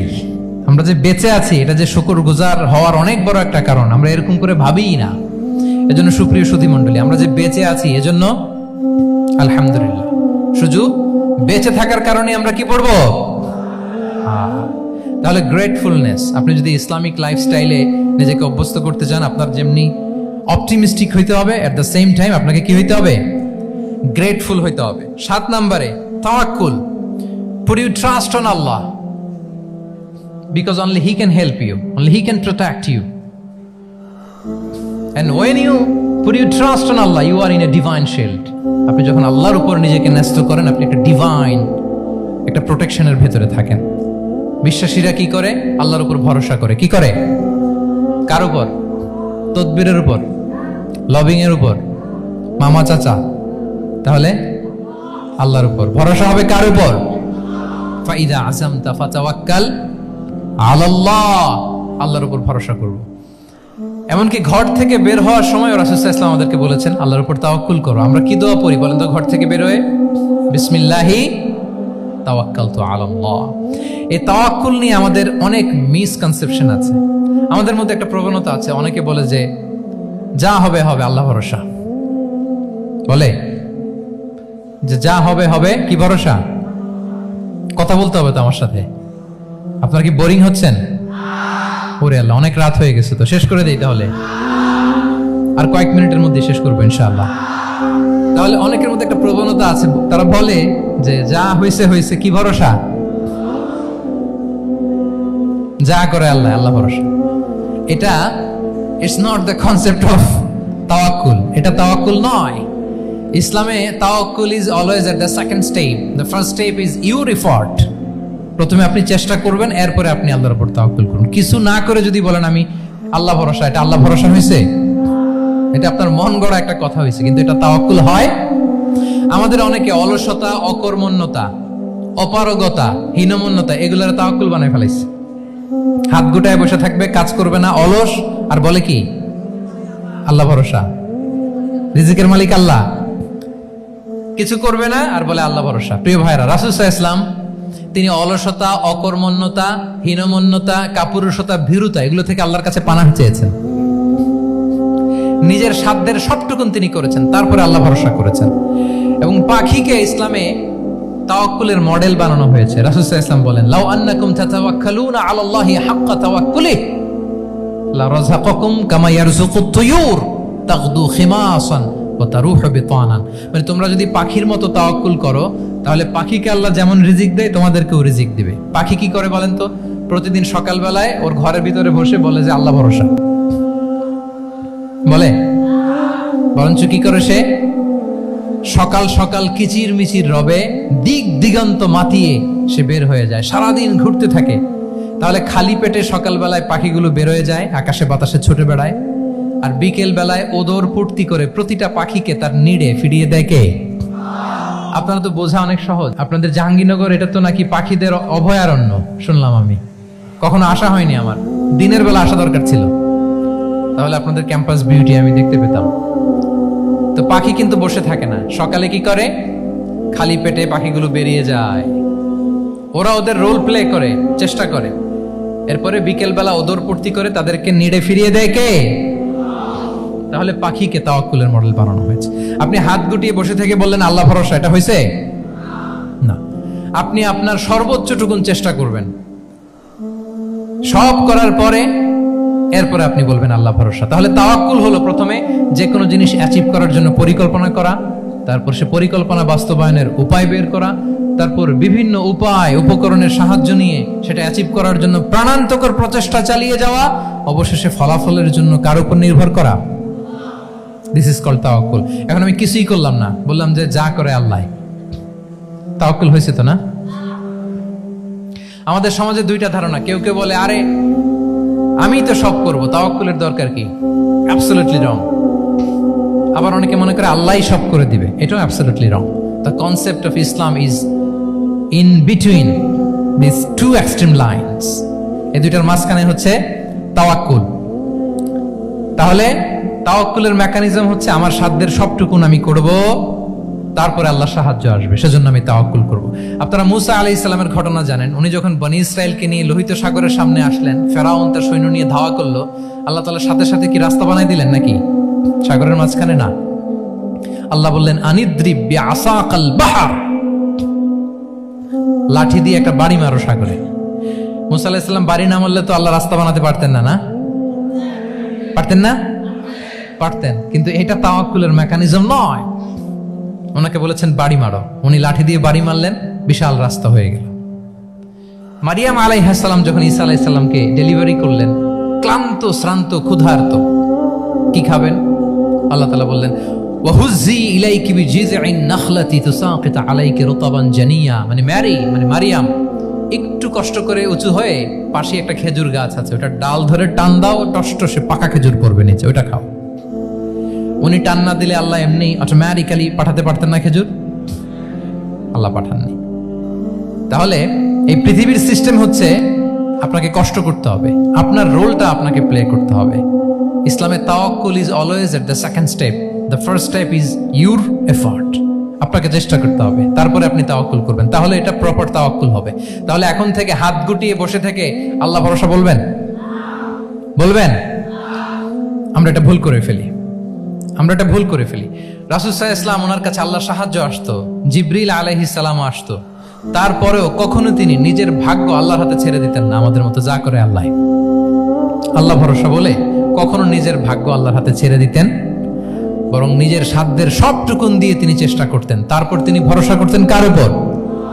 আপনি হিজরতের ঘটনাটা দেখেন। আল্লাহ যেদিন বললেন যে আজ রাতেই তুমি আর আবু বকর হিজরত করো, রাসূল সাল্লাল্লাহু আলাইহি ওয়াসাল্লাম ওই দিন দুপুরবেলা আবু বকর রাদিয়াল্লাহু তাআলা আনহুর ঘরে গেলেন। তিনি কখনো দুপুরবেলা বেরোন না, তিনি কখনো মাস্ক পরে বেরোতেন না। সেদিন তিনি মাস্ক পরে বেরোলেন, খারাজা মুতাকান্নিয়ান, মুখ ঢেকে বেরোলেন। আবু বকর রাদিয়াল্লাহু তাআলা আনহুর ঘরে যেয়ে বলেন, আবু বকর আখরিজ মান ফিল বাইত, ঘরে যারা আছে বের করে দাও, প্রাইভেট আলাপ আছে। আবু বকর রাদিয়াল্লাহু তাআলা আনহু বলেন, ইয়া রাসূলুল্লাহ, আসমা আর আয়েশা একজন তো আপনার পরিবার, আর একজন তার বোন, আমরাই তো, বলেন। রাসূল সাল্লাল্লাহু আলাইহি ওয়াসাল্লাম আশ্বস্ত হলেন, বললেন যে আজ রাতেই আমরা হিজরত করব। আজ রাতেই। মক্কা থেকে মদিনা হচ্ছে উত্তর দিকে, কোন দিকে? আপার নর্থ। তিনি মক্কা থেকে মদিনায় হিজরত করবেন উত্তরে, কিন্তু তিনি বের হলেন দক্ষিণ দিক দিয়ে, শত্রুর চোখে ধুলি দেওয়ার জন্য। দেখেন, দিনের বেলা বেরোলেন না, রাতে বেরোলেন। দেখেন, একটার পর একটা প্রিকশন। দুপুরে বেরোলেন, চেহারা ঢেকে বেরোলেন, প্রাইভেসি মেনটেন করলেন। ডেস্টিনেশন এদিকে, বের হলেন এই দিক দিয়ে। সবার চোখের অন্তরালে তিনি বের হলেন এবং তিনি আবু বকর রাদিয়াল্লাহু তাআলা আনহুকে বললেন, সবাই যেই পথে মদিনা যায় আমরা কিন্তু ওই পথে যাব না, ক্যারাভানগুলো যেই পথে যায় ওই পথে না, সাওয়াহিলি একটা আনইউজুয়াল রুট ধরে আমরা যাব, সাগরের পার ঘেঁষে ঘেঁষে, যাতে ওরা বুঝতে না পারে। এই জন্য আবু বকর রাদিয়াল্লাহু তাআলা আনহু একজনকে ভাড়া করলেন, আব্দুল্লাহ ইবনে উরাইকেত নামে, যে আনইউজুয়াল রাউটটা চিনে, যে সাগরের পাশ ঘেঁষে চলে যাওয়া পথ দিয়ে মক্কা থেকে রাসূল সাল্লাল্লাহু আলাইহি ওয়াসাল্লামকে মদিনায় পৌঁছায় দেবে। 2টা ওট তিনি 2 মাস ধরে এটাকে নার্চারিং করে রাখলেন। 3 দিন আবু বকর রাদিয়াল্লাহু তাআলা আনহু এবং রাসূল সাল্লাল্লাহু আলাইহি ওয়াসাল্লাম গারে সাউরে অবস্থান করলেন 3 দিন, যাতে করে বুঝতে পারেন যে মক্কায় তাদের ব্যাপারে কি বলা হয়। এবং আবু বকর রাদিয়াল্লাহু তাআলা আনহুর ছোট্ট ছেলে আব্দুল্লাহকে অ্যাসাইন করা হলো যে, আব্দুল্লাহ তুমি তো ছোট মানুষ, তুমি প্রতিদিন মক্কার বাজারে যেয়ে শুনবা যে আমাদের ব্যাপারে কুরাইশরা কি বলে, নিশ্চয়ই তারা তন্ন তন্ন হয়ে আমাদেরকে খুঁজবে, না পেয়ে ওরা কি কি পলিসি নেয় এটা এসে আমাদেরকে জানাবা। সুবহানাল্লাহ। ছোট্ট আব্দুল্লাহ মক্কার বাজারে কে কি বলে শুনে গোয়েন্দার মতো করে, স্পাইয়ের মতো করে সে তথ্যগুলো নিয়ে, খাবার নিয়ে গারে সাউরে প্রতিদিন ইনফরমেশন পাস করে আসতো, আবার খাবার দিয়ে আসতো। আচ্ছা বলেন তো, এই ছোট্ট আব্দুল্লাহ যেই পথে যায় মরুভূমির উপরে তার ফুটপ্রিন্ট আছে না, আব্দুল্লাহর ফুটপ্রিন্ট। তো কোরাইশরা তো তন্ন তন্ন হয়ে রাসূল সাল্লাল্লাহু আলাইহি ওয়াসাল্লামকে খুঁজতেছে, ডানে বায়ে সামনে পেছনে সব জায়গায়। তারা যদি আব্দুল্লাহর ছোট্ট পায়ের ছাপ পায় আর সেটাই যদি ফলো করে, তাহলে ডিরেক্টলি তারা কোথায় যেয়ে পৌঁছবে? রাসূল সাল্লাল্লাহু আলাইহি ওয়াসাল্লামের কাছে, গারে সাউরে। আল্লাহ রাসূল সাল্লাল্লাহু আলাইহি ওয়াসাল্লাম কি করলেন? আবু বকর রাদিয়াল্লাহু তাআলা আনহু কি করলেন? আমির ইবনে ফুহায়রা নামে আরেকটা লোককে অ্যাসাইন করলেন, যে 3 দিনের জন্য আব্দুল্লাহ যখন তথ্য নিয়ে খাবার দিয়ে চলে যাবে, আমির ইবনে ফুহায়রা তোমার কাজ হচ্ছে যেই পথ দিয়ে আব্দুল্লাহ হেঁটেছে এই পথ দিয়ে তুমি আমাদের ছাগলগুলোকে একটু চড়াই দিবা, তাহলে ওখানে ওই বাচ্চার আর ফুটপ্রিন্ট থাকবে না, ওই ছাগলগুলোর পায়ের ছাপ থাকবে। অনেক লম্বা ঘটনা, এরকম একটার পর একটা প্রিকশন আল্লাহ রাসূল সাল্লাল্লাহু আলাইহি ওয়াসাল্লাম এবং আবু বকর রাদিয়াল্লাহু তাআলা আনহু ওনারা নিয়ে তারপরে হিজরতের পথে রওনা হয়েছেন। এবং যখন রওনা হয়েছেন রাসূল সাল্লাল্লাহু আলাইহি ওয়াসাল্লাম ডানে বায়ে তাকান না, তিনি কোরআন তেলাওয়াত করছিলেন। হি ওয়াজ রিসাইটিং দ্য কোরআন, কারণ now he is in the state of tawakkul, এখন তিনি তাওয়াক্কুল করতেছেন। তাহলে বলেন তো, তাওয়াক্কুল কি শুরুতে না শেষে? তারপরে কতটা শেষে? আপনার চেষ্টা, আপনার তদবির, আপনার লবিং, আপনার এফর্ট, আপনার সাধ্যের নাগালে থাকা সব কিছু উজাড় করে দেওয়ার পরে আপনি বলবেন তাওয়াক্কালতু। আমরা করি কি? আমরা কি করি? আল্লাহ ভরসা। ভাই কি প্ল্যান আপনার? হুজুর আল্লাহ ভরসা। এবার বলেন এটা হয়েছে?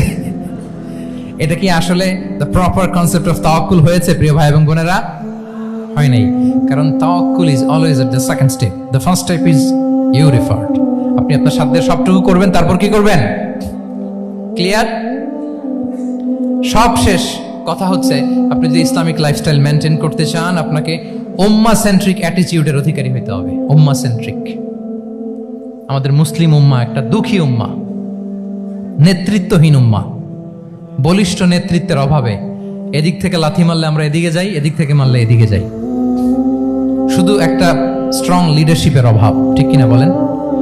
এই যে আমাদের রোহিঙ্গা ভাইয়েরা 1 মিলিয়ন আসছে, 10 লাখ, এখন বোধহয় 2 মিলিয়ন প্লাস হয়ে গেছে বা 3 মিলিয়ন হয়ে গেছে। আমি গত মাসে গিয়েছিলাম রোহিঙ্গা ক্যাম্পে দেখার জন্য তাদের কি অবস্থা। এমন মানবতার জীবনযাপন তারা করতেছে।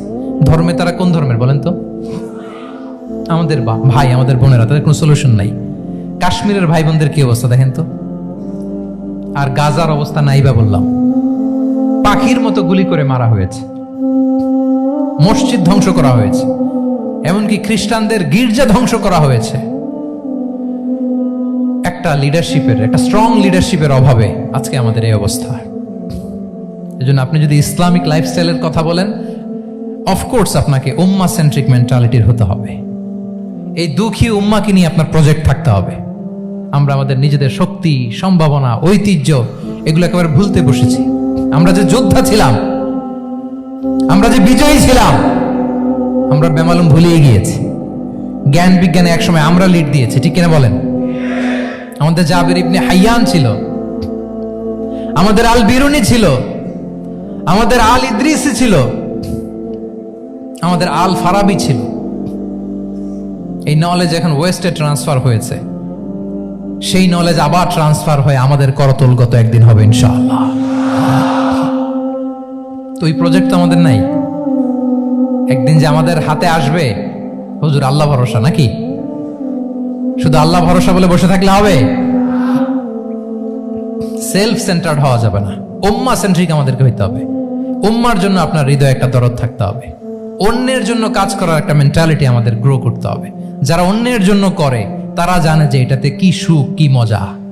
আপনি অন্যকে দান করে দেখেন, একটা সুখানুভূতি আপনার মধ্যে কাজ করবে। এবং রাসূল সাল্লাল্লাহু আলাইহি ওয়াসাল্লাম বলেন, আল্লাহু ফি আউনিল আবদি মা দামাল আবদু ফি আউনি আখিহি। আল্লাহ তাআলা ততক্ষণ পর্যন্ত বান্দার সাহায্যে থাকে, ওই বান্দার, যতক্ষণ পর্যন্ত এই বান্দা তার ভাইয়ের সাহায্যে থাকে। এজন্য আমাদের প্রতিটি কাজে, পদক্ষেপে আমাদের নির্যাতিত ভাইয়েরা যেন তারা আমাদের চিন্তায় থাকে, তারা যেন আমাদের দোয়ায় থাকে, আমাদের সহযোগিতায় থাকে, এবং উম্মার জাগরণে যেন নিবেদিত হয় আমাদের সকল এফোর্ট, সকল প্রজেক্ট, সকল প্রচেষ্টা। কি পারা যাবে কিনা বলেন? উম্মার জন্য এরকম স্যাক্রিফাইসিং মেন্টালিটি আমাদের থাকার দরকার আছে না নাই বলেন? তাহলে উম্মাহ সেন্ট্রিক মেন্টালিটি আমাদের করতে হবে, সম্মানিত সুধী মণ্ডলী। তাহলে ইসলামিক লাইফস্টাইল নিয়ে যদি আমরা কথা বলি, আমাদের উম্মাহ সেন্ট্রিক হওয়ার কোনো বিকল্প নাই। আমি যদি পুরো আলোচনার সামারি করি, তাহলে বলতে হবে, শুরুতে আমি যেটা বলেছিলাম যে এখানে পিক অ্যান্ড চুজ করে ইসলামিক লাইফস্টাইল অ্যাডাপ্ট করার আমাদের কোনো সুযোগ, মনে আছে যে কথা দিয়ে শুরু করেছিলাম? পিক অ্যান্ড চুজ করা যাবে মন মতো না, পুরোটাই মানতে হবে। এবং 8টা, মোস্ট লাইকলি 8টা core values of Islamic lifestyle আমি আপনাদের সাথে শেয়ার করেছি। একটু যদি রিকল করি, 1 নম্বরে কি বলেছিলাম বলেন তো? হালাল, হালাল মেনটেন করতে হবে, হারামের সাথে আমাদের কোনো সম্পর্ক। 2 নম্বরে প্রোডাক্টিভিটি। 3 নম্বরে ফিতরা বেসড লাইফস্টাইল হতে হবে। 4 নম্বরে মডেস্টি। 5 নম্বরে হতাশ হওয়া যাবে না, মনকে তুমি বুঝিয়ে বলো আল্লাহ আছেন আমার সাথে, অপটিমিজম। তারপরে আল্লাহর উপর ভরসা করা, গ্রেটফুলনেস। 7 নম্বরে কোনো কিছু না করে, হ্যাঁ, সবকিছু করার পরে, মাশাআল্লাহ, অ্যাবসলিউটলি রাইট আনসার। সবকিছু আমার সাধ্যের সবটুকুন করার পরে কি করব? কার উপর তাওয়াক্কুল করব, এবং আমরা উম্মাহ সেন্ট্রিক চিন্তা লালন করব, উম্মাহ কেন্দ্রিক। পারা যাবে তো? এই কোর ভ্যালিউজ গুলো যদি আপনি মেনটেন করেন, this would be the Islamic lifestyle. সম্মানিত সুধী, ইসলাম আমাদেরকে যে লাইফস্টাইল প্রেসক্রাইব করেছে, সেই প্রেসক্রাইব লাইফস্টাইলই আমাদেরকে সাবস্ক্রাইব করতে হবে। এর বাইরে মুসলিমের কোনো লাইফস্টাইল থাকতে পারে? এর বাইরে অন্য কোনো লাইফস্টাইল আল্লাহর কাছে গ্রহণযোগ্য হতে পারে? আল্লাহ তাআলা আমাদের সবাইকে কথাগুলো বোঝার ও আমল করার তৌফিক দান করুন। সম্মানিত সুধী মণ্ডলী, আমি আবারও পাঠশালাকে শুকরিয়া জানাই, বিশ্ববিদ্যালয় কর্তৃপক্ষকে শুকরিয়া জানাই, এবং দীর্ঘ 1 ঘন্টারও বেশি সময় ধরে আপনারা যারা এই লম্বা আধুনিক যুগে ইসলামিক লাইফস্টাইল শিরোনামের এই সেমিনারে অংশগ্রহণ করলেন, আপনাদের সবাইকে আবারও প্রাণ ঢালার শুভেচ্ছা এবং অভিনন্দন জানিয়ে আমার আলোচনা এখানেই আমি শেষ করছি। হাযা মা ইনদি ওয়াল ইলমু ইনদাল্লাহি আলাইহি তাওয়াক্কালতু ওয়া ইলাইহি উনীব। ওয়াসসালামু আলাইকুম ওয়া রাহমাতুল্লাহি ওয়া বারাকাতুহু।